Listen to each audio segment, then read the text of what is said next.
What's up, everybody? A little after 8 o'clock on a Sunday night. Figured I would try to go live and see if anybody's out there interested in talking about baseball cards or collecting or YouTube or all of the above.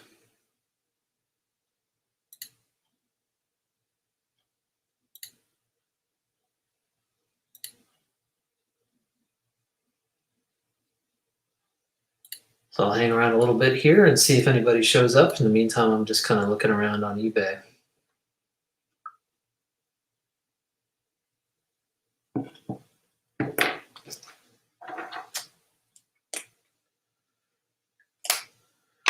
If you're watching the recording of this later, you'll probably want to skip ahead a little bit.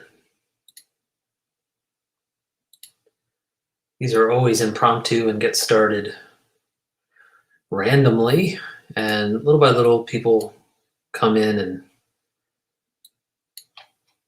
things get started. Hey, Mike, welcome. Good to see you. How are things? How are you doing? Figured I'd get a stream started and see if anybody's around on a Sunday night.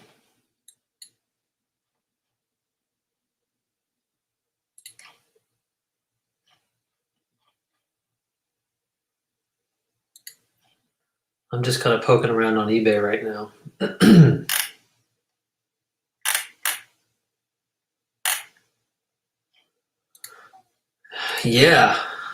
Yeah, so I hear. Congratulations. I saw your post on Facebook, and I'm forgetting specifically what you got, but I remember that it was impressive. It might have been, was it Baseball Junkies TV? Was it that channel or Facebook group? Or was it Tobacco Row? I can't remember. But I saw that you picked up a couple great cards.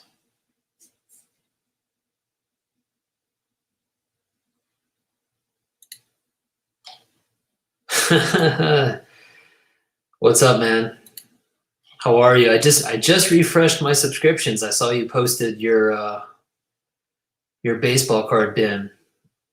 That thing is pretty sweet. I can tell you're having fun organizing that thing. How many of those do you have? I think you have a couple, right?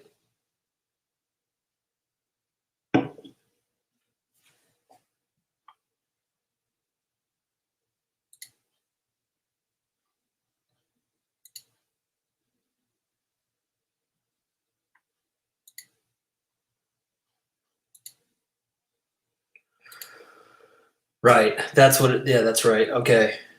Yeah, those are fantastic. The Lajoie in particular is a great find. Congratulations, man. I also like that you got to go to the Philly show. I've heard a lot about that show. I've never been to it.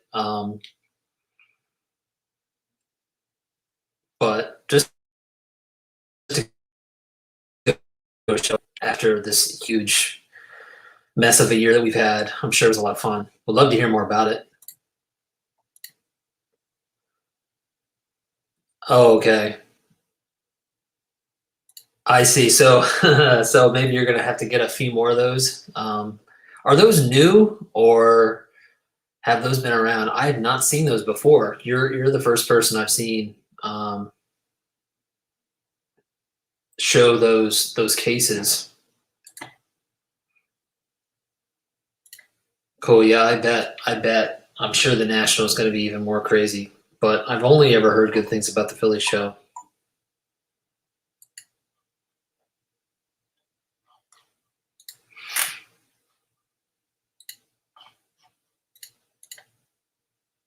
Cool, man.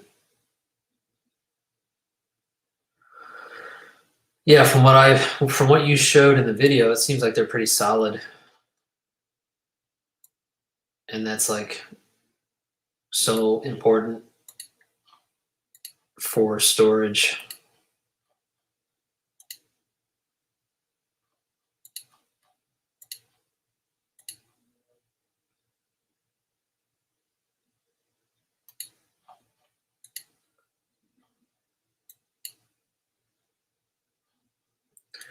Mike, getting back to the Philly show, what was your impression of it? Like, it's a packed house. Was it mostly modern? Was there a good showing of vintage stuff? What was your takeaway?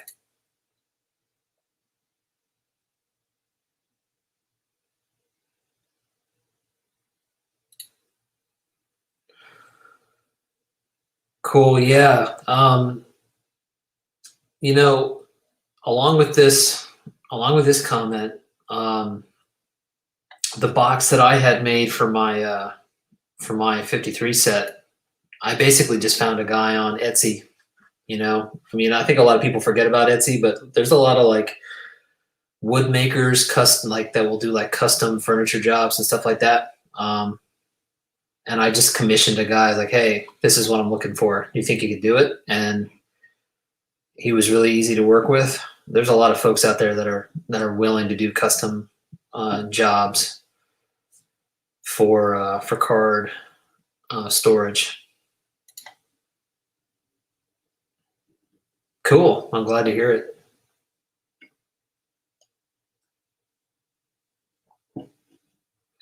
It's no fun if there's no vintage. That's just my 2 cents.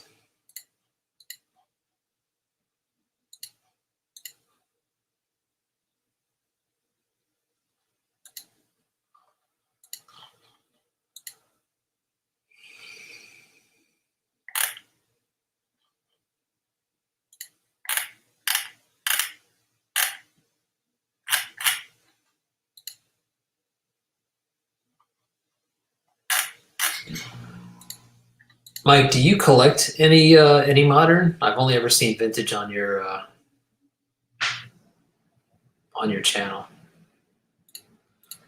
Whoa, are we? Is this like a breaking? Is this a breaking news story here, man? Uh, if so, you've heard it here first, everybody.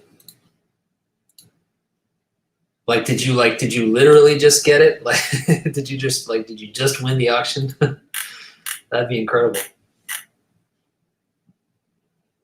Oh, it arrives. Okay, it arrives Tuesday. All right, dude, that's fantastic, man. That's a game changer right there.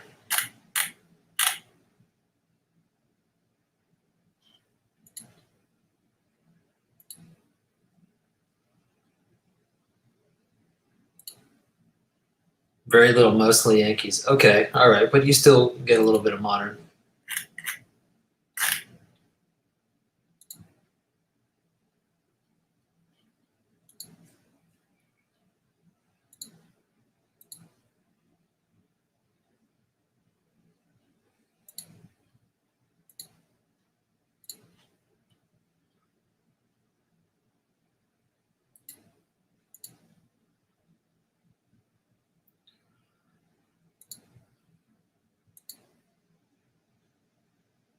Yeah, for sure.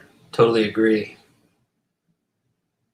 And coming from Geez Mikey, that is a compliment. Mike, did you have the rook? Because I know you had a set, you had a collection years ago that you sold off, and now you've been rebuilding it. Did you ever have the Aaron rookie before, or is this your first copy?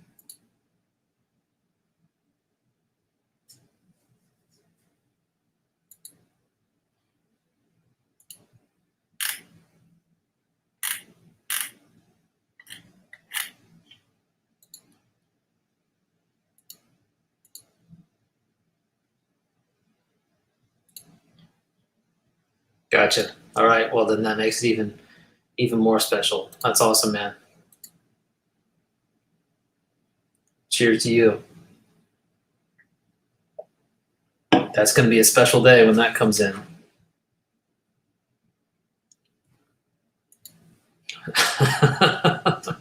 Wow. Those were the days, right?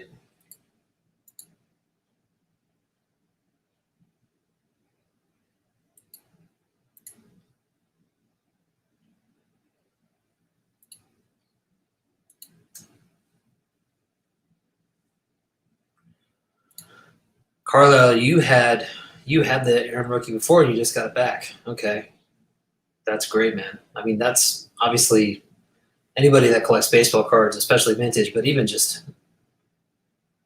a collector of modern, I think knows and wants that rookie. So, right. That's what I figured. When the entire world wasn't looking at those cards and they were not insanely priced.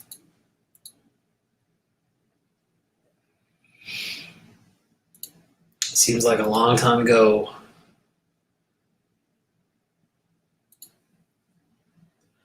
I'm glad I got into this hobby when I did, because I feel like I got in just before things went nuts. Apparently things are kind of getting back to normal, but not so much. I don't know if anybody has any thoughts on that. Have people seen prices go down on stuff that they've been looking at?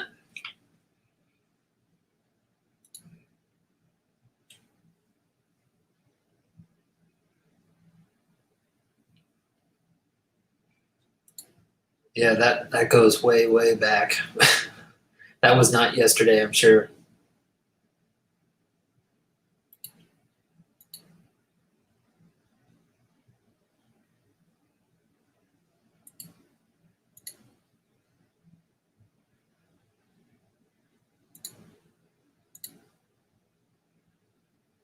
Yeah, some of you like Mike that have been in this hobby for a while, like you remember much better prices than the rest of us. Right. Yeah, I've noticed there are a handful of cars that I'm looking at more than others, and I've noticed that there's been a drop. They are not they're not returning to where they were before, and I don't think they will, but they're they're less they're less astronomical, let's say, than they were a few months ago.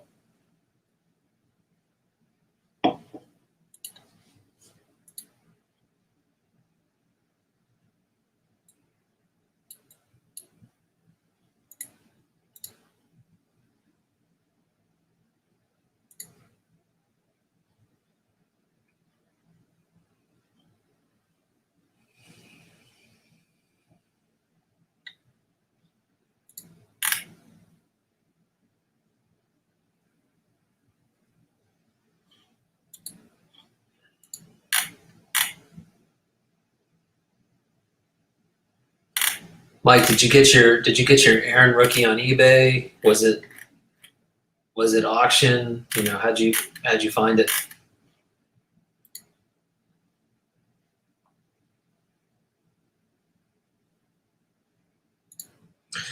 Yeah, I think that's really true. I've been having I think, in my opinion, really good luck finding low grade vintage in really good condition.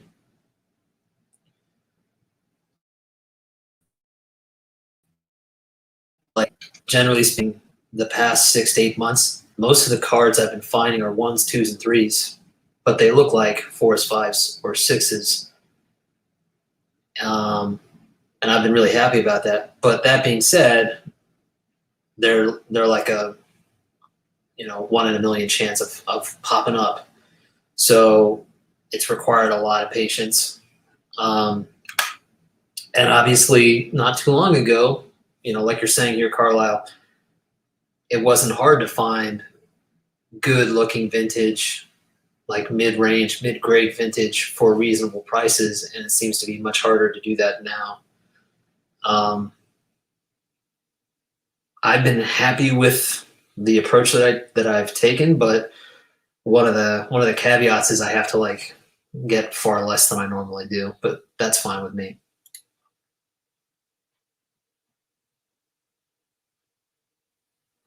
Yeah, four is the new six. I would say two is the new six for me. Um, Max, how are you, dude? I love your bat off shoulder. I'm jealous, dude. That's a beautiful card. Good to see you.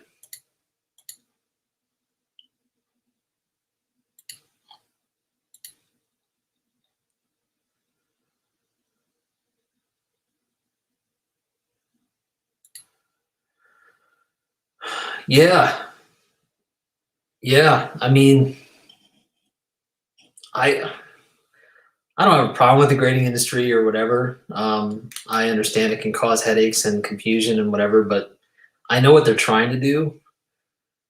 Um, but I love trying. I love like not just getting the card, not just getting the card for a good price, but like seeing a card has better condition than whatever the grade is that was assigned to it. It's really fun for me to like be able to recognize that.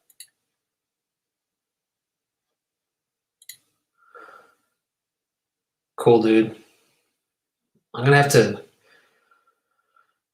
I'm gonna have to get in touch with Brian about hunting one down. That's definitely a card that I need to attack.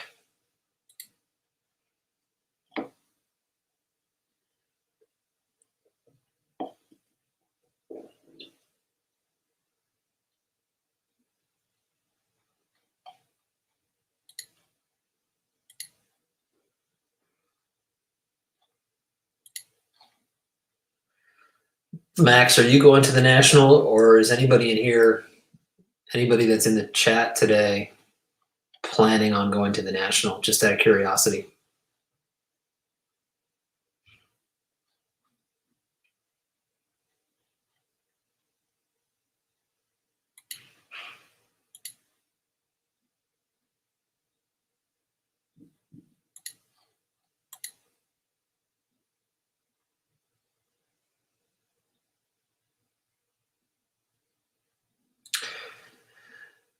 Right. I mean, who cares about the wrinkle? It's like, yeah, it's got a wrinkle. Okay. But it's a beautiful card and you're happy with it and you paid a price that you were willing to pay and you're, nothing wrong with that.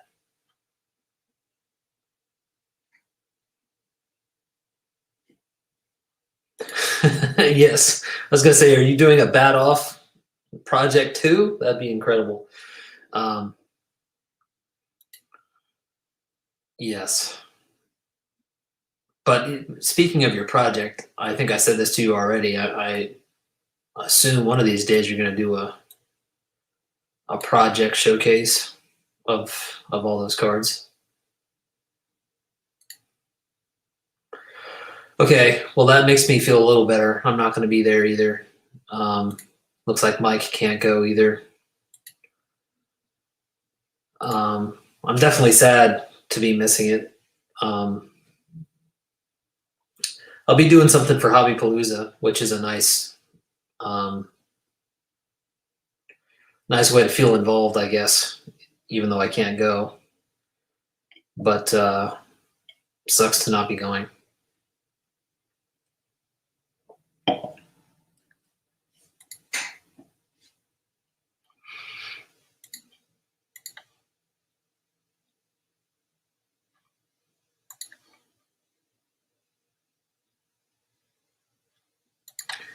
Yeah, right. I mean, everybody says it has great eye appeal, right? I think people throw that around a lot. It's like, oh, this card has great eye appeal, and beauty is in the eye of the beholder, right? Some people will say this card has great eye appeal, and I'll look at it and be like, not to me, it does, doesn't. Um, but again, if you get a card and you're happy with the result, who's to complain about it, right? So I agree with you. Like a card with a mark on it, or a card that has some scuffing on the back, or some paper loss, or whatever it is. Especially the further back you go, if you're looking at pre-war, if you can find a card where you can live with the condition issues, but overall feel like the presentation of the card is enjoyable, then where's the harm, right? Makes sense. Yeah, I don't understand, and maybe those of you that are on the West Coast, like Max or others, I feel like this is a perennial topic, but why are there so few card shows on the West Coast? Or maybe there are more card shows and we're just not hearing about them. There you go. It's not. There you go. It's not advertised, but there's a big show. It's underground. Yeah, I would, Mike. I'm right there with you on those two things. I look for centering. I look for registration. If a card has bad registration, if it has really bad centering issues, I'm gonna have trouble with it. If it's a corner thing, like you're saying here, I don't care about the corners. So yeah, and having rounded corners can really knock a card down significantly, and that makes the card more reasonable, and I'm all for that. The dealers don't want to make the trip. Okay, so that means that the majority of the dealers are on the East Coast. Is that the case? Or in the Midwest?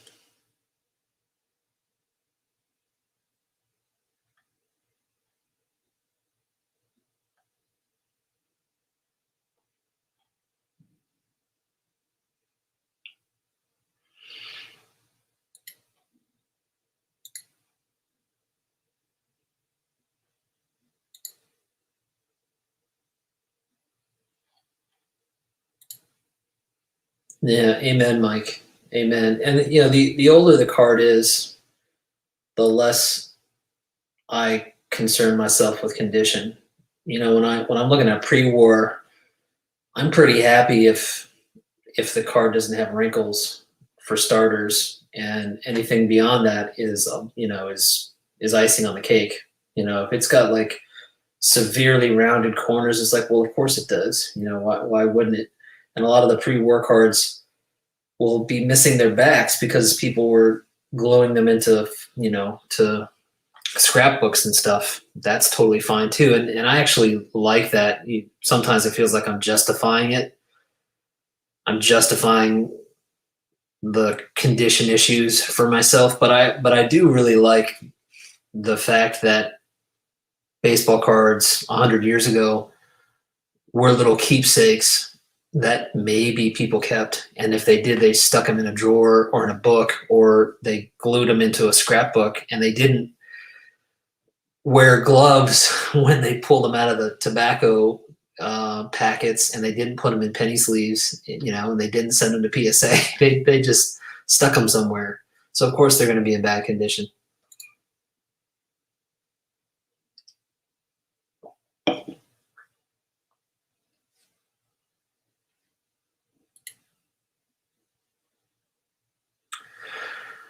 Right. Yeah.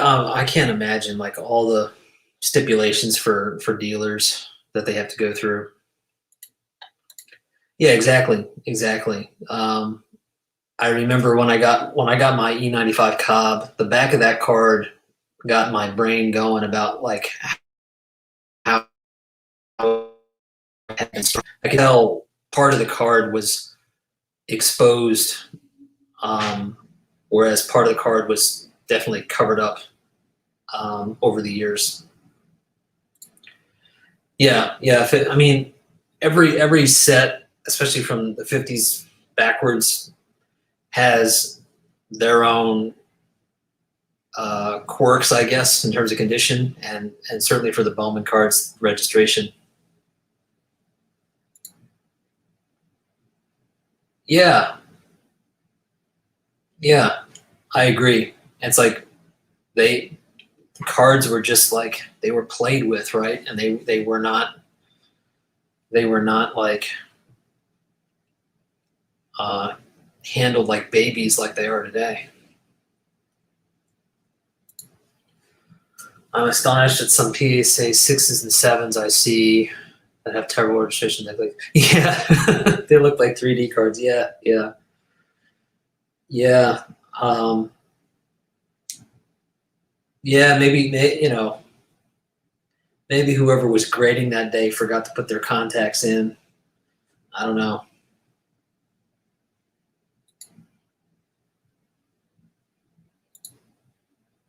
The last national in Anaheim flopped horribly. Yeah, I mean, right now is a good time to have. I think if certain cities had an option, they might opt in for some kind of a card show these days because there's a lot of money being thrown around.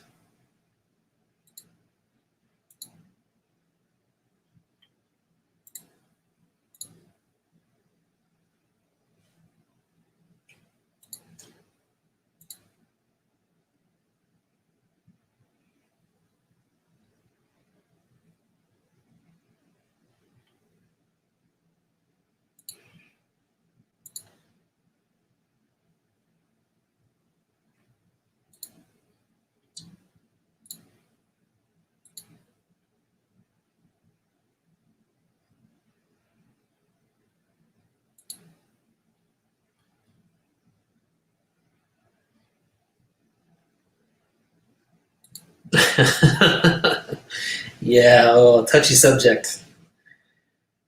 Does Atlanta ever do card shows, Carlisle? Or are you in the Georgia area? Because I live in Savannah, and I went to one card show a couple years back. I couldn't even tell you where it was, but it was like an hour or two outside of Savannah, and it was not worth recounting, honestly. But I'm curious if Atlanta ever does anything, because there's just nothing. From what I've seen, there's nothing in the southeast.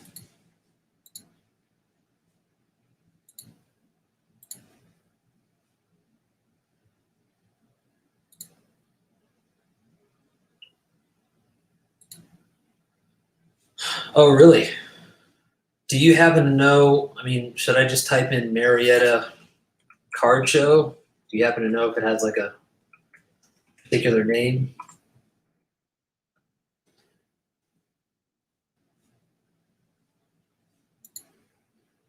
Because that would be something I would definitely check into, especially this year, not being able to go to the national. I don't know how big it is, if you know anything about it. East Cobb Collectibles. Gotcha.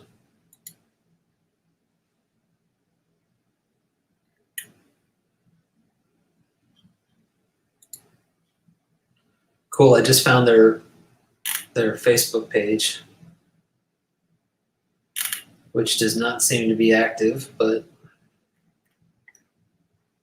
maybe they've got a website here.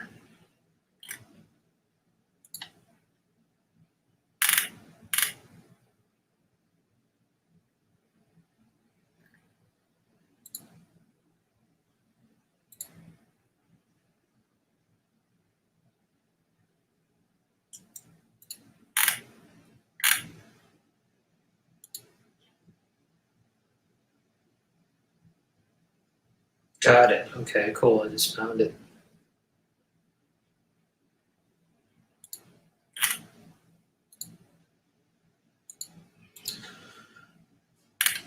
Appreciate it. Thanks for checking on that, Carlo.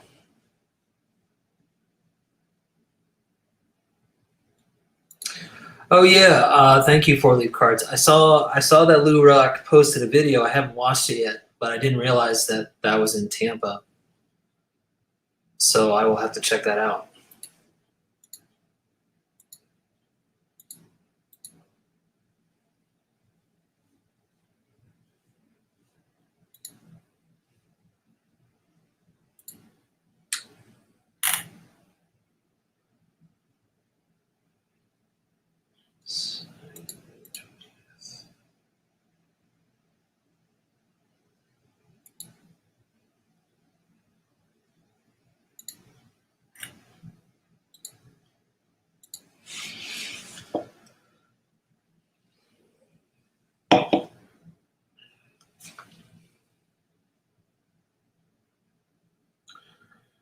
Carlisle, I think I may have asked you this before. Do you have a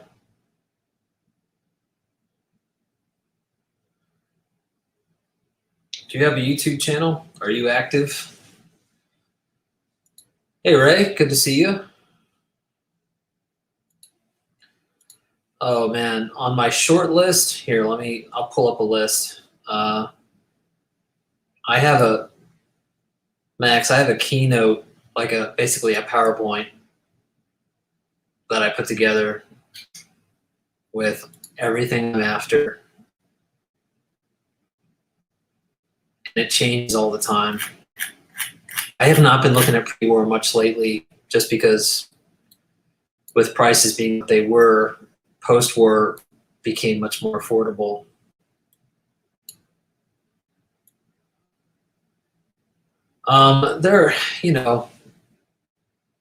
There are cards that I would like to try to get this year. I'd love to get like an E102 Mathewson, the horizontal, bat off shoulder, the Mathewson portrait. What else? I mean, those are somewhat ridiculous, especially right now.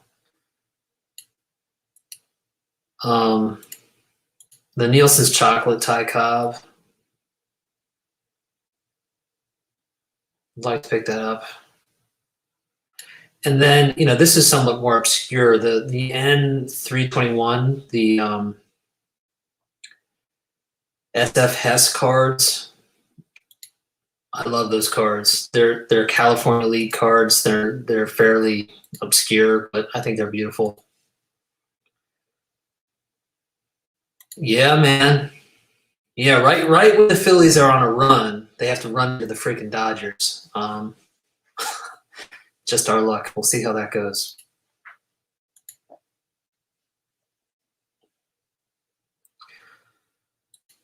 Dude, Carlisle, you should do a YouTube channel, man.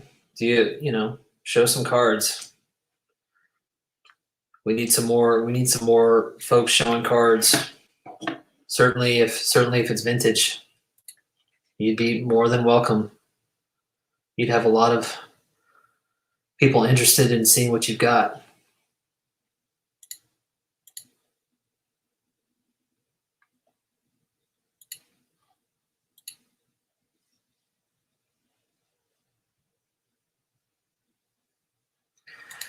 Yeah, he's okay, Mike. Don't worry. He's all right. He's swinging the bat again.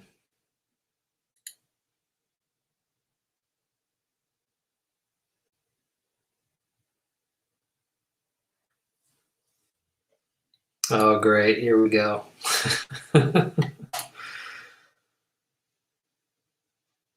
Oh boy. All sorts of rivalries in here. Yeah, we're seeing the Dodgers and we're seeing the Giants, I think, this week. So right when we were getting on a run, we have to run into those two teams. Good to see you, Jesse. Thanks for stopping in.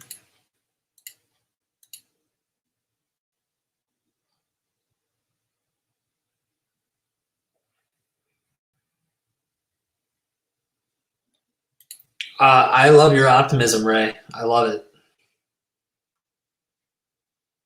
I am cautiously optimistic for the Phillies right now. For the first time in a long time, are kind of playing good baseball. I don't know if it's good baseball, but it's like kind of good baseball. So we'll see.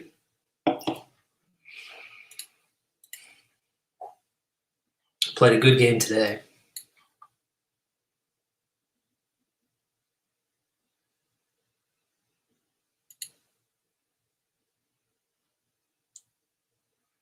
Although Rhys Hoskins could not make contact. Well, he can make contact, but he can't get on base. Yeah, exactly. That's crazy. Yeah, really good pitching. Good to see Nola back on track. Reading a Tom Seaver biography. He was supposed to go to the Braves.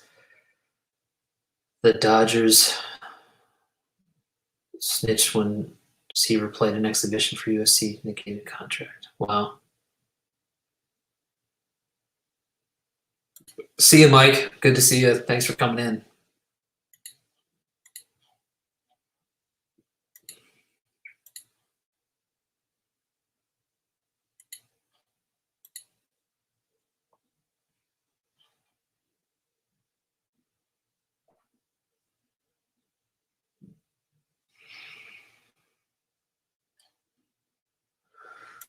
Yeah, here we go. I'll have to do a couple streams this week just to keep these jabs alive. Satchel, how was it, Ray? Would you recommend it?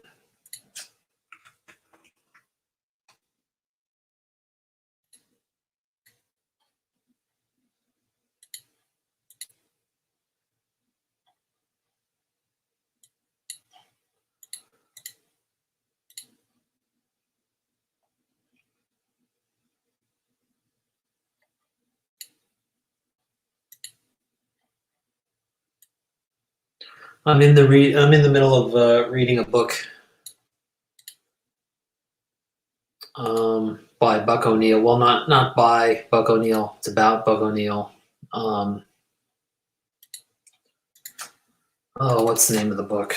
I talked about it on here before. It's called The Soul of Baseball. Here, I'll throw it up here on the screen.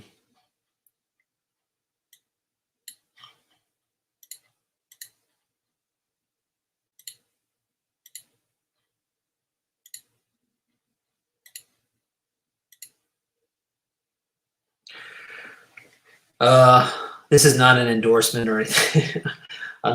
This is not a paid endorsement. The Soul of Baseball: A Road Trip Through Buck O'Neill's America. I only just started this book. I'm like a couple chapters into it, but it's written by this reporter, Joe Posnanski, and he basically followed Buck O'Neill around for I think a year or more, all around America, basically. And Buck O'Neill is doing all kinds of charity events and talks and just interactions with fans and teams and players and stuff.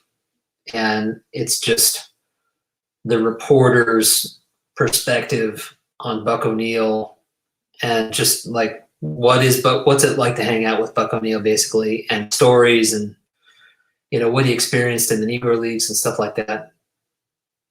And it's pretty great. I mean, if you've seen the baseball documentary by Ken Burns, you'll remember Buck O'Neill as like being one of the most interesting interviews. And that's actually what got me to like look up more about Buck O'Neill, and that's how I found this book. So far it's good.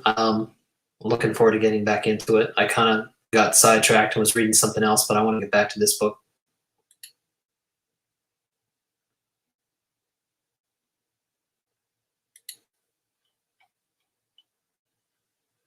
All right, a lot of people are checking out. Jesse, good to see you, man.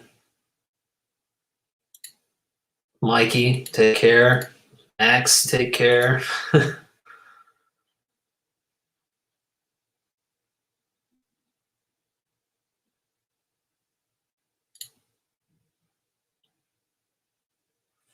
Yeah, I suppose that's true to some degree, especially at the shows.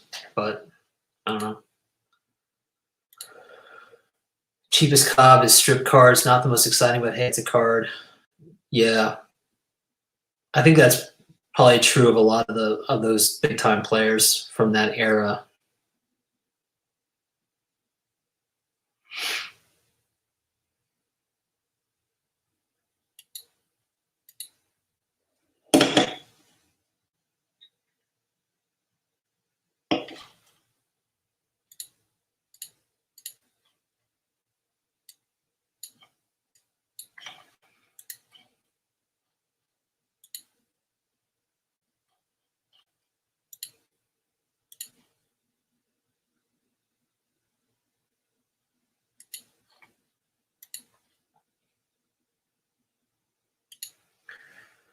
Only guy I know that would forget a mantle slap for years in the garage. Yeah, maybe Rick and Blue Jacket.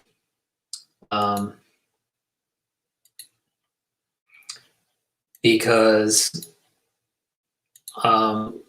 what's really crazy is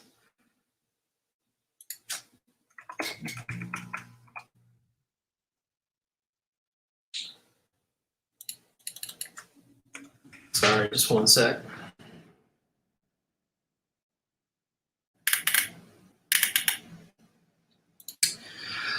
What's really crazy is Dave will be like, hey guys, I just went into my dad's basement. Look what I found. You should do a video, Rick.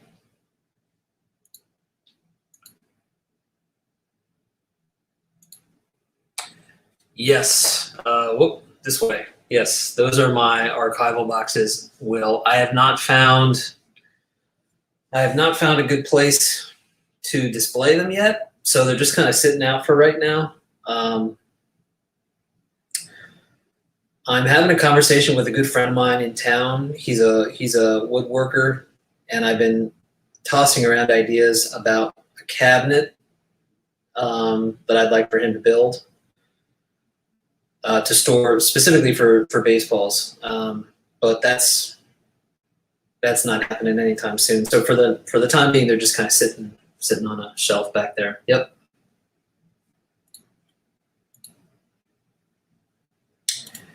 Yes, I do. And let me see if I can point it out. It is right here, right above my finger.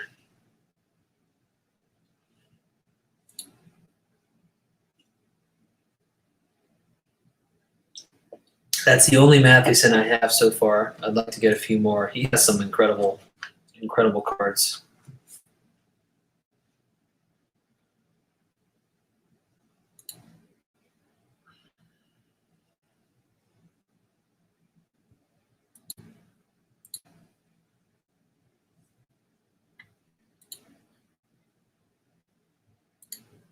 Yes, they have the clear lid.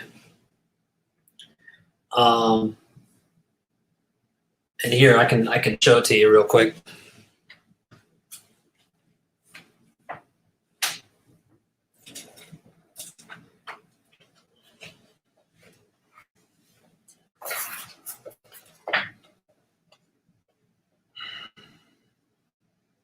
Kind of hard to angle this, but there you go. These are some of my pitching collection here. And so actually what I did was, this is the clear lid. And what I did was I bought some UV film and cut it to fit the box, and basically just put that fitted piece of film over top and then put the lid on top of that. So there's just extra light protection.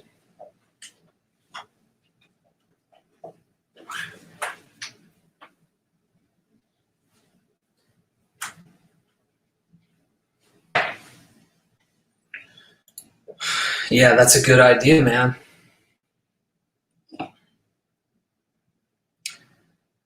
Yeah, my baseball collection has been kind of dormant lately, and really I should have gotten back into it with card prices being what they are, but I just haven't. So we'll see. I'll get back into it. It's not because I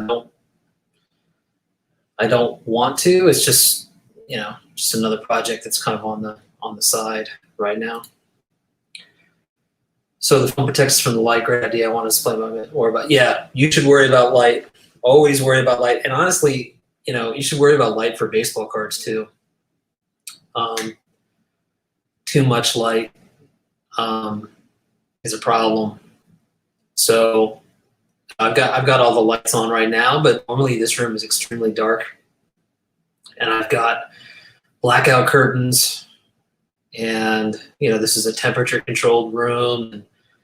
The really nice thing about these cases is that the leather of the balls can still breathe, so they're not completely encased and airtight, which is a good thing. You want them to be able to breathe, because the more encased they are, the more susceptible they are to aging.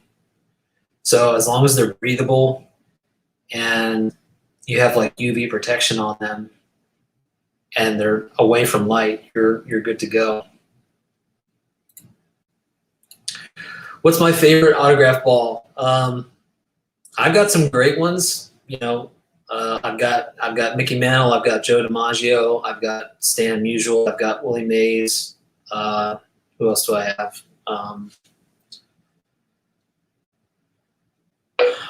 Ted Williams. But my favorite one is probably the one that started the whole darn thing, which was my Jimmy Rollins. I was not collecting autograph baseballs until Jimmy Rollins retired. Jimmy Rollins is my favorite player, and when he retired, it was earth-shattering. It's like, oh my God, that whole era of Phillies baseball is officially over, and he's done. And I don't remember feeling as impacted by somebody finishing baseball as I did when he did. And the other time I felt that way was probably when Mike Schmidt retired when I was a kid. Now, Mike Schmidt and Jimmy Rollins are not, Mike Schmidt's a Hall of Famer, but in terms of like being a fan, I remember when Mike Schmidt retired, and I remember when Jimmy Rollins retired, and I went online. I was like, I gotta get something, and I went and got an autographed baseball, and that started this whole thing. So for me, it's the Jimmy Rollins baseball. Hey man, good to see you.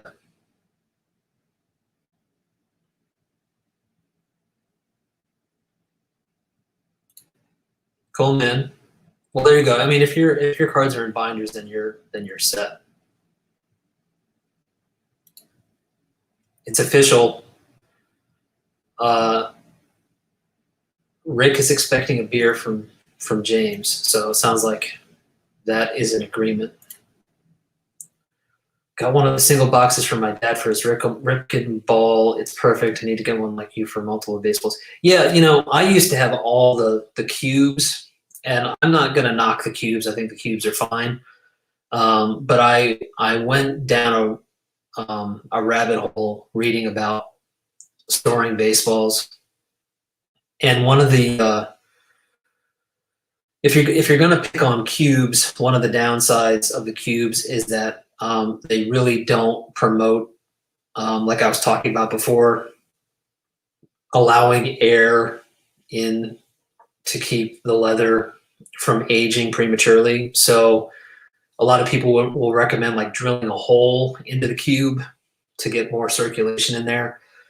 But then, I was like, I just scrapped the cubes when I found those cases, and I just like the way that that they store much better, and also because autographed baseballs take up space, and this way of storing it keeps my autographed baseballs from taking up too much space.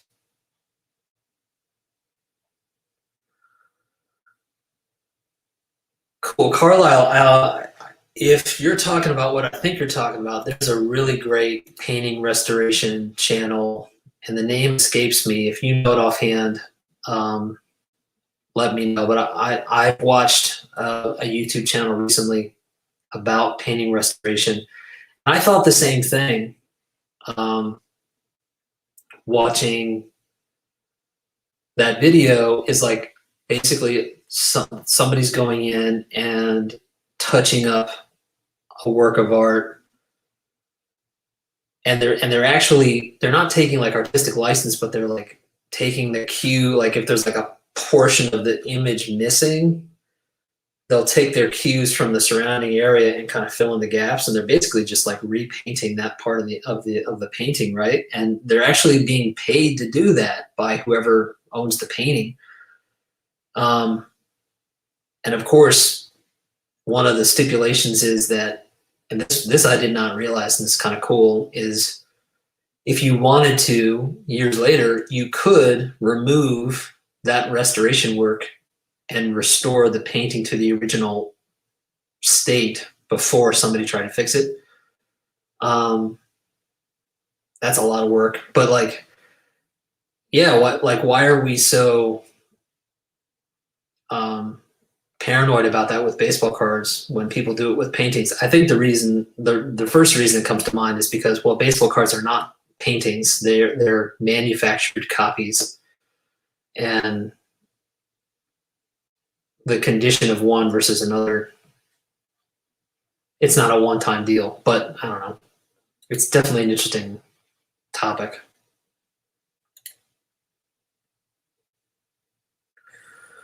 Yeah, that's cool, man. Um, Again, like I don't want to be the person that like knocks cubes, but I definitely like the archival boxes. Yes, that's the one. Yep, Baumgarten. Yeah, that's a great channel. It's really, really, really fascinating.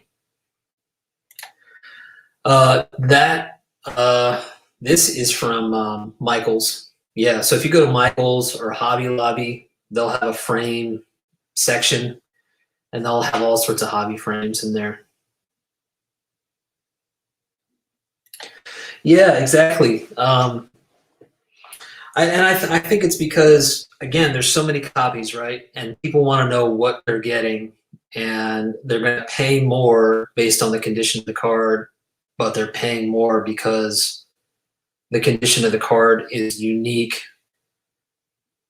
especially when you go back into vintage, because it's more rare to find a better condition card. And so if the card's been altered, then there's some dishonesty there. Yeah, and there's nothing wrong with cubes. They do the job. Yeah, man. I mean, go on Net54 and type in pennants if you haven't before. There are collectors out there, and that's their entire focus. It's just like rooms and rooms filled with pennants, like just wall covered in pennants. That's a whole like niche in the hobby.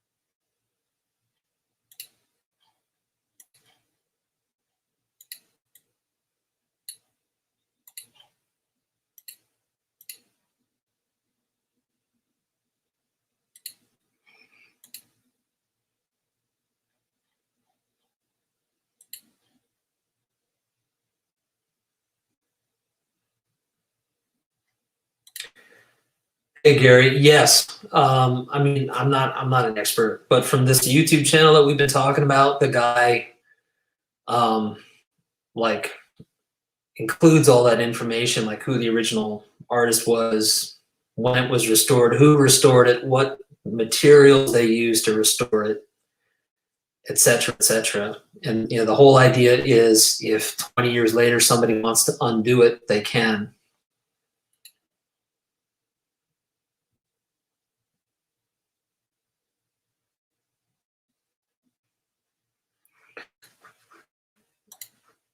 That's a good idea. Whoops, sorry. That's a good idea, man. Yeah, pennants are fun. Don't get a lot of attention on YouTube, but they're fun, man.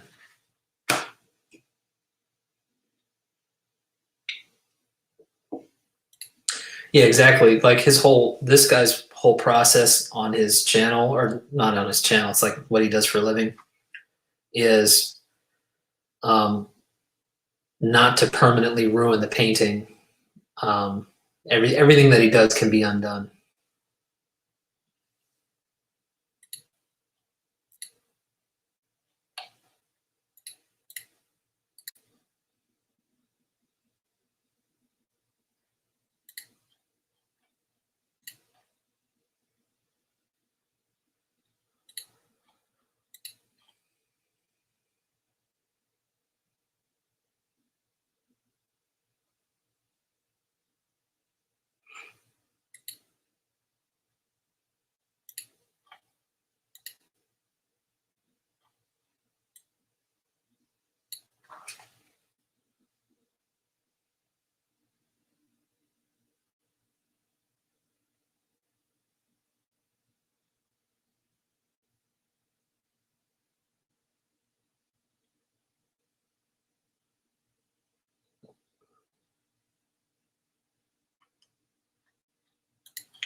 Yeah, I don't know.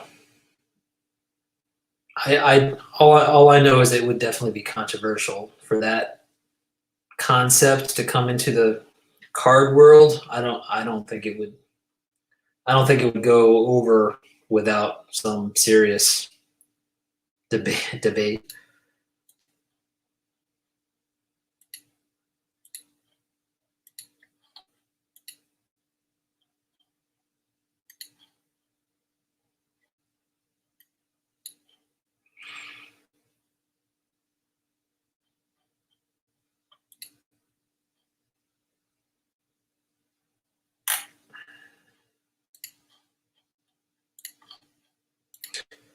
Cool. I just saw Gary's message here. I'll have to check that out. Did you post that like earlier this week? I've been on vacation, so I've missed a lot of videos. I'll have to go back and check it out.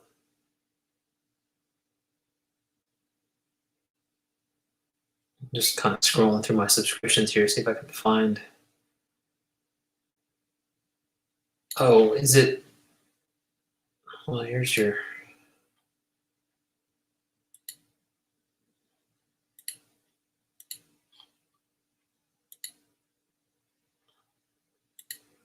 Well, hey Jake, you finally caught one. Welcome. Good to see you.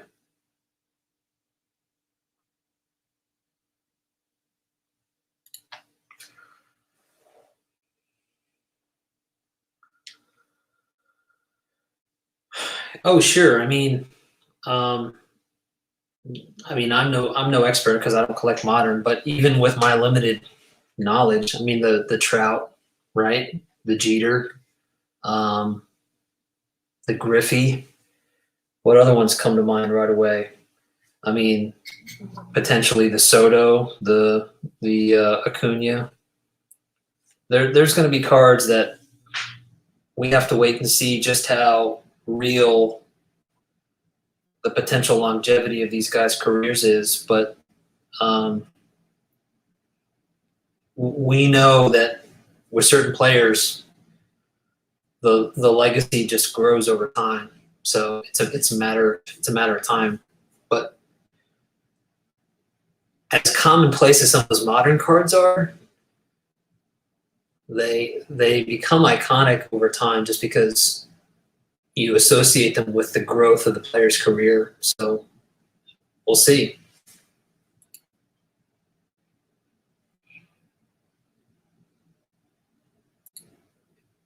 Yeah, I know it's funny when I started. I mean, I collected baseball cards just like any kid did, without thinking about doing it long term. The idea of baseball cards before the era in which I lived didn't even occur to me. Like all I was aware of was 1987 tops. Like as far as I was concerned, that's all there was. The fact that there were cards before that was not even a concept to me until much later. So, um, and now cards from the 80s are, even though in the hobby they're not considered vintage, they feel ancient, right, compared to what we're used to now.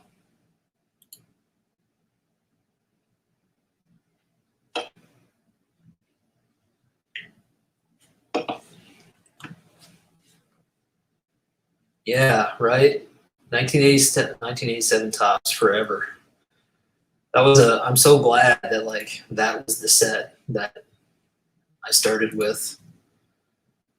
It's quintessential 80s.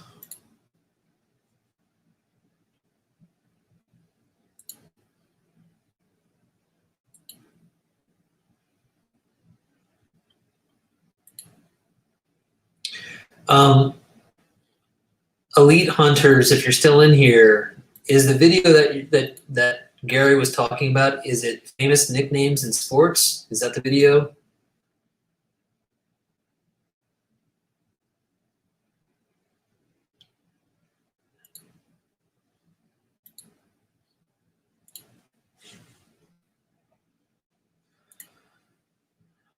Right.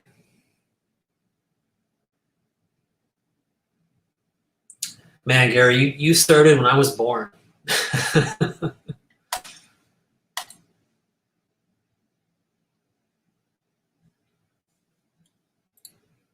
That's cool.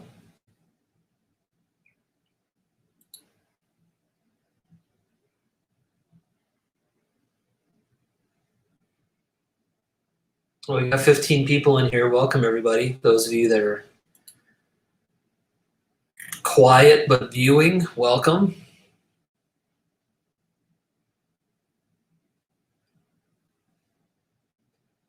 I was going to go a little bit longer, but if anybody wants to hop in, I can share the link if anybody wants to jump on and chat via StreamYard.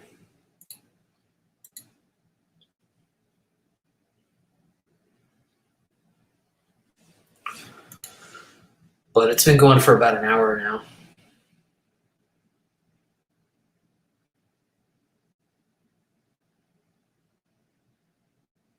Glad people jumped in. I mean, I never really know what's going to happen, but so far there's been a healthy,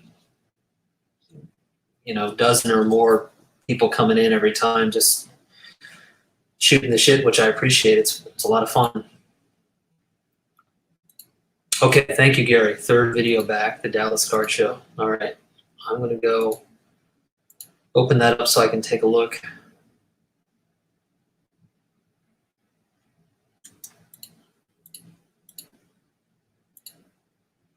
Yeah, I missed a lot over the past week. I'm going to have to backtrack. Well, really, I've missed a lot over the past couple weeks. If you're asking me, Will, no, I don't. I don't live in Philadelphia. I live in Savannah, Georgia. So even though I'm a Phillies fan, I grew up near Philly, but I live down in Georgia. So I've not ever been to the Philly show, but I've always heard good things.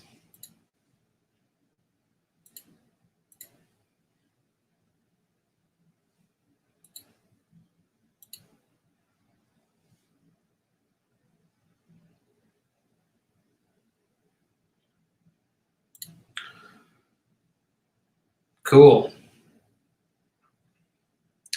When you say super close, Jake, roughly how many cards? Savannah is beautiful, man. Savannah's a great town to visit, and it's a great town to live in. But Savannah's a fun town to live in when somebody visits, because it's a great tourist town. That's what a lot of the revenue comes from. There's a lot to look at.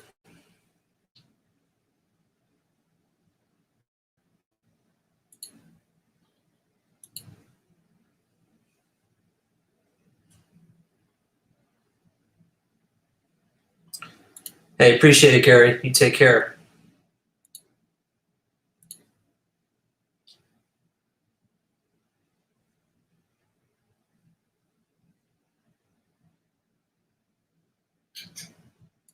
Plus the Savannah bananas. That's for sure.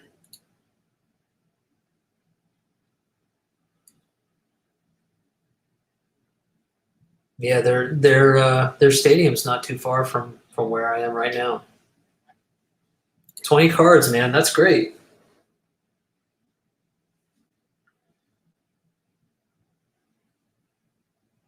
So that's, all right. You've got some big ones.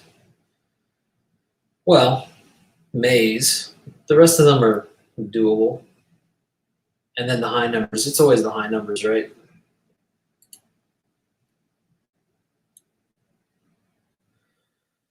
And I know when people are building vintage sets, the thing that will stall you are two things. You've got the big players, right? Mantle and Mays and whoever. And then you've got the high number common cards. When it's a Hall of Famer, everybody just accepts it because it's like, okay, it's Mickey Mantle. Of course, it's going to be expensive. But when it's a common card, people get upset because it's like, okay, it's some random player that only played that year and you don't even know who it is. And yet the card is so expensive because it's a high number card. And I get that, but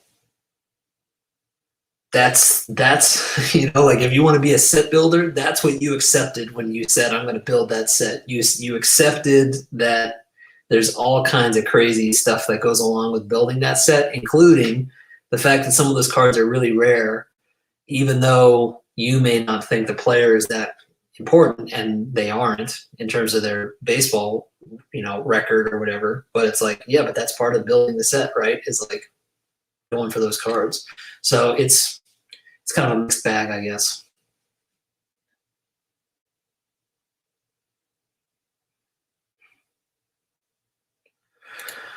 Um, they were the Sand Gnats, and they were a Mets affiliate. Now they may have changed to be a different feeder for different teams, but I know they were a Mets affiliate for a while at least.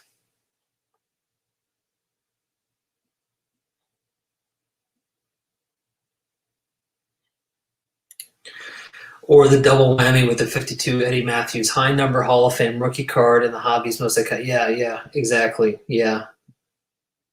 And the high numbers with Hall of Famers and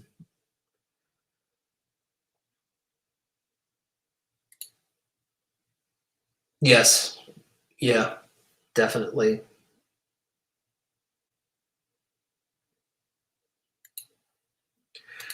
There you go. The Mets and the Braves. Well, it makes sense that they would feed the Braves, right? But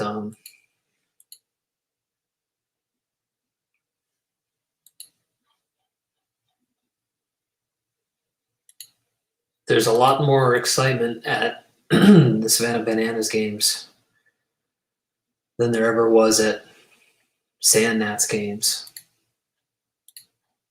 So they must be doing something right.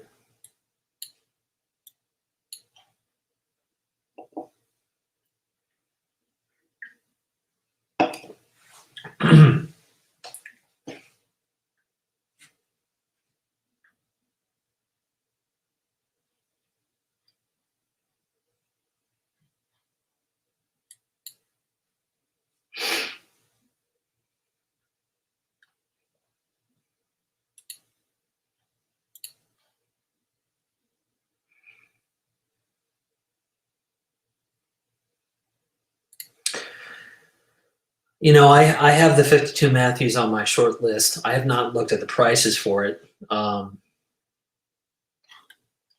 So let me go look and see just how brutal it is.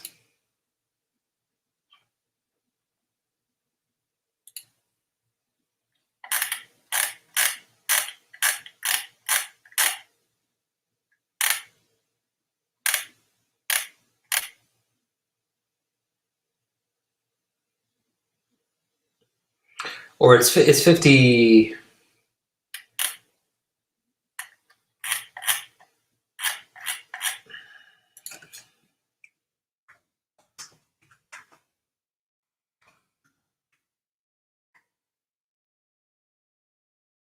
Right.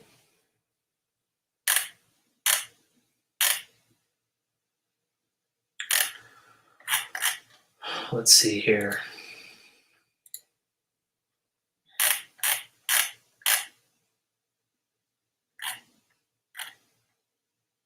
Yikes. That's beyond brutal.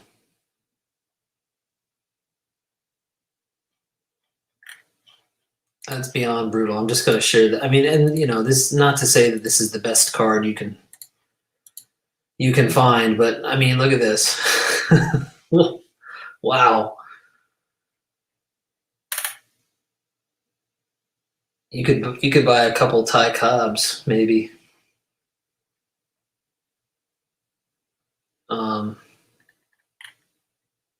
That's insane. And I got to say, like, I know this is his rookie card, but the 53 tops to me is a much nicer looking card. I mean, it's not his rookie, but there you go.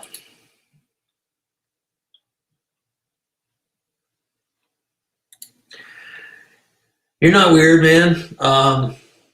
I like certain cards in 1952 tops, but like I wouldn't say I like it across the board. I think there's a lot of weird, unpleasant cards in that set, actually.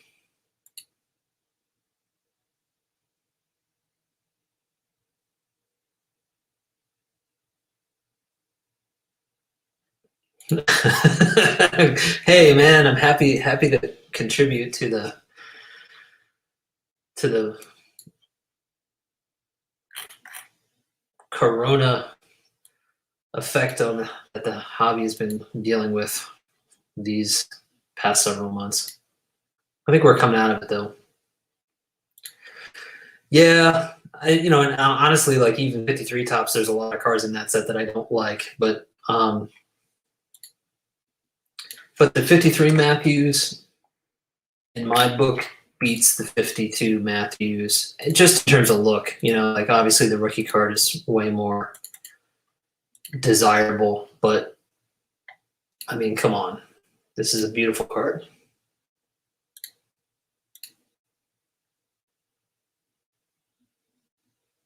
And Eddie Matthews does not look like he wants to kill you the way he does in 52, just purely based on looks.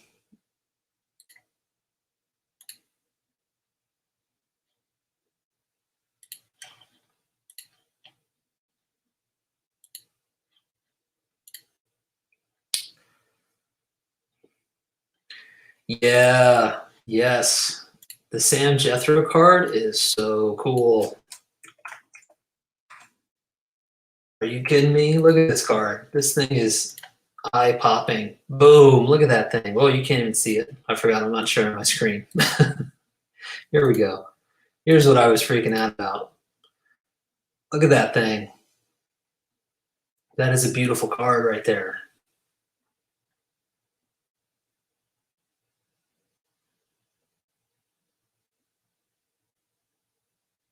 Such a cool, bizarre choice to have like kind of a neon green backdrop, but I like it.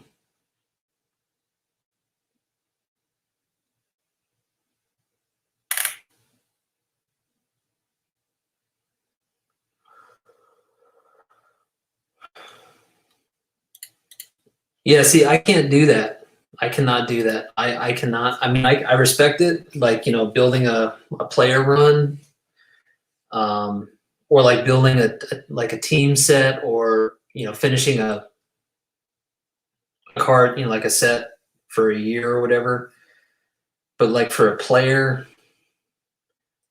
like, I mean, I guess I've done that. I guess I've bought cards to finish a set, but I like nowadays, unless I were to pick another year, um, just 55 tops or whatever. Unless I were to do that, I don't think I would ever do a player run, because I never would want to have to buy a card that I didn't like just to finish the run. I mean, again, I totally get it. I'm not saying I don't, but for me, it's just like, man, like that would just be depressing to me. To like, okay, I hate this card, but I feel like I have to buy it.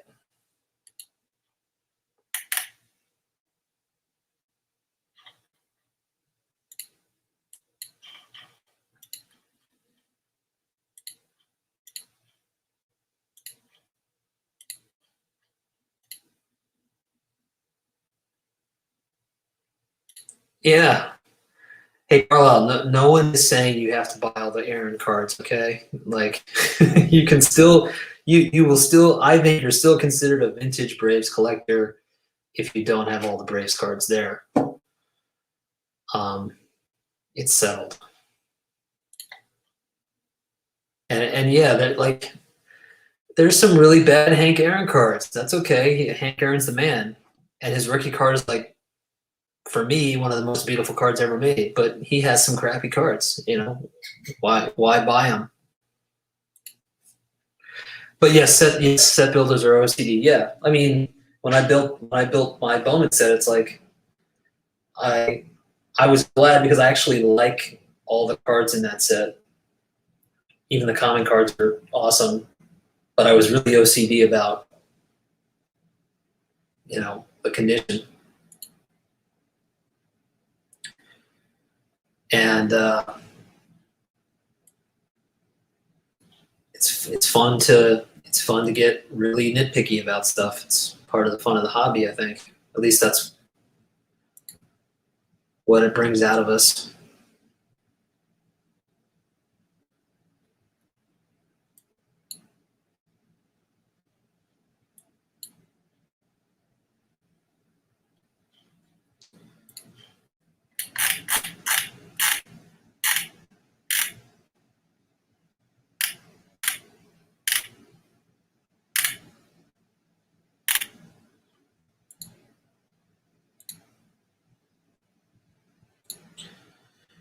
Yeah,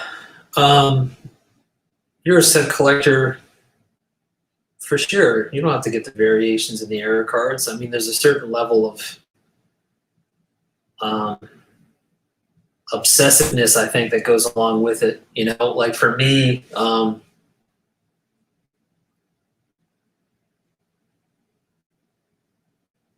Bowman set was not that hard because there are no. I mean, there are error cards, but they weren't fixed.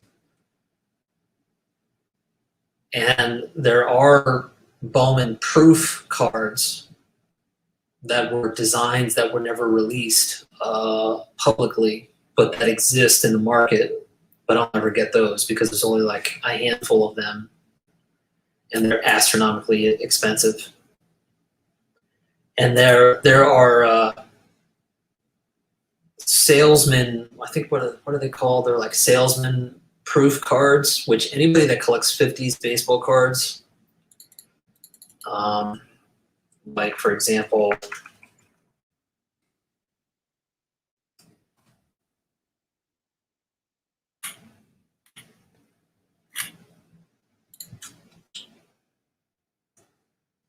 sorry, I'm typing something in here.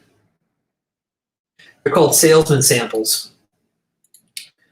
So here, I'll share my screen here. They're both Bowman and Topps in the 1950s, and maybe in other. I don't know if they did this in the 60s too, but they had what were called Salesman Samples, and they're different every year.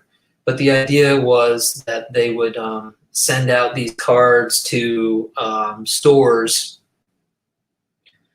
encouraging them to pick up that year's product to get on the shelf. And they were not intended to be sold to the public. So, for example, in 53, the salesman sample had 3 different cards stuck together on one sheet. Basically, rather than creating individual cards, when they did the salesman sample, they cut up the sheet into 3s, and then the back, you're basically just looking at the uncut sheet. And so they would send these out as a sample product to see if they could get the store to pick it up that year. And so this is kind of like a little niche that you can get into. And I have one of these. I've got 2 of them from this set. And you can look these up for other years. And it's like 1954 Bowman salesman sample.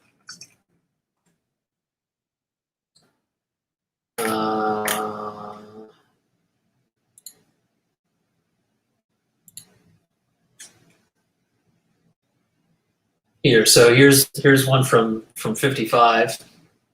You can see again, it's an uncut sheet of 3 cards stacked on top of each other, but the back of it does not have the back of the card. You can see it's basically just a little ad trying to get the store owners to pick it up. And this is a really fun little niche. So to me, this is like, you can go down the rabbit hole of becoming a true collector, but like, just because you don't have a variation or error card, to me that's just something to worry about in like, PSA registries or whatever, but I don't think that it doesn't take away from your set or whatever.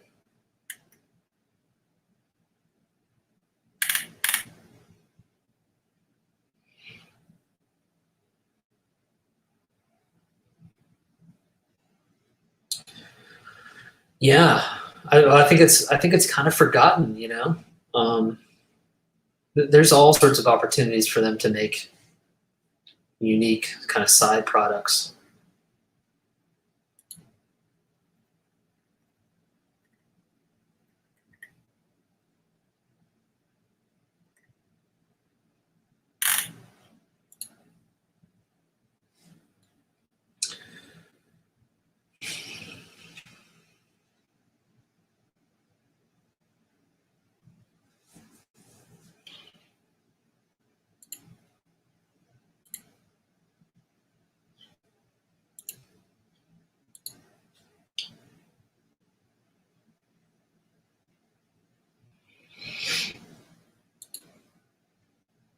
All right, so Scott's going to the national.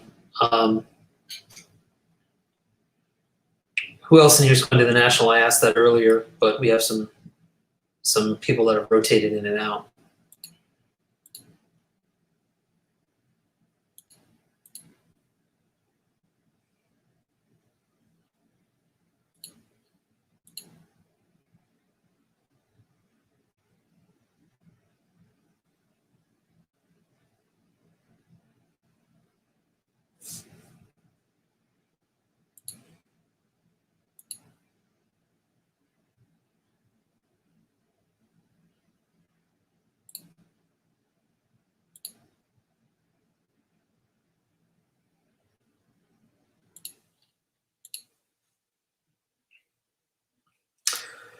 Congratulations, Jake. That's a good reason not to go to the national.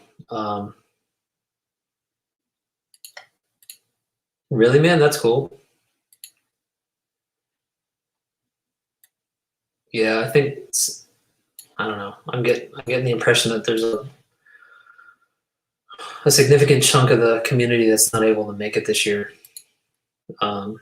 which sucks.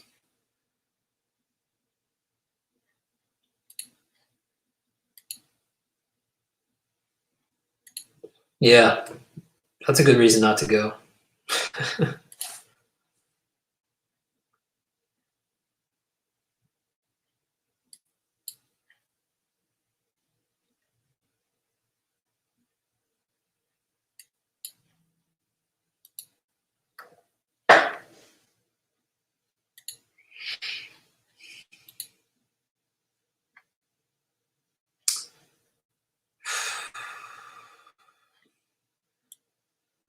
All right, guys, it's been about an hour and a half. I'm going to call it for tonight. But thanks everybody for stopping in. Fun as always.